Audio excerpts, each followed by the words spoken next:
I think educators know, at least in my kind of anecdotal experience, they're well aware that AI is out there and being used.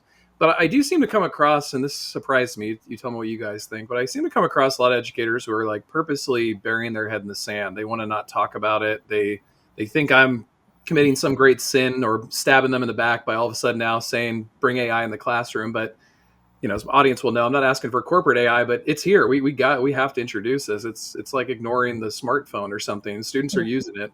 But what's your guys' experience with, just kind of anecdotally with other educators or colleagues? I mean, are you feeling that as well? Kind of this resistance to accepting the fact it's here? Sydney, Yeah. let's start with you.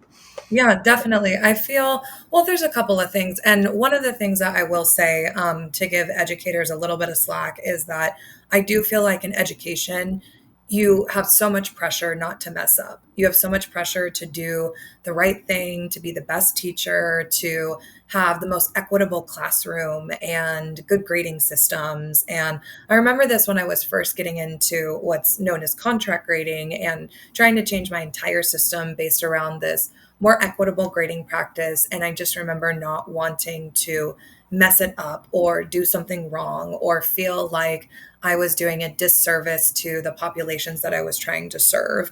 And so, in that sense, I do feel for educators that they might feel this pressure of, I just don't want to do this in the wrong way. So I'm just not going to touch it at all.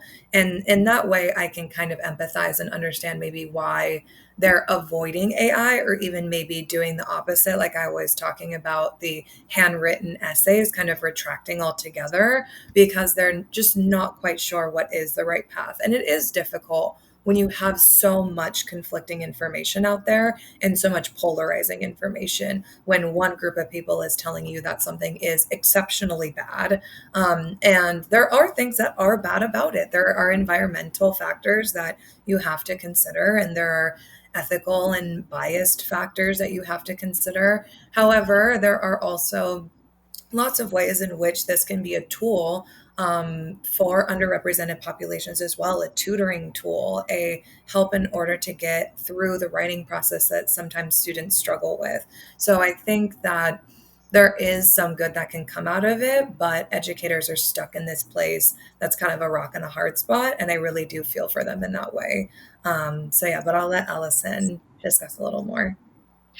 I mean, I sometimes would, despite the work that I've done, Nolan, certainly the work that we've done together, the work that the three of us have done, and despite all of this, I would absolutely, on many days, put myself in the head in the same position, right? There are so many things to pay attention to today. It is so hard to focus.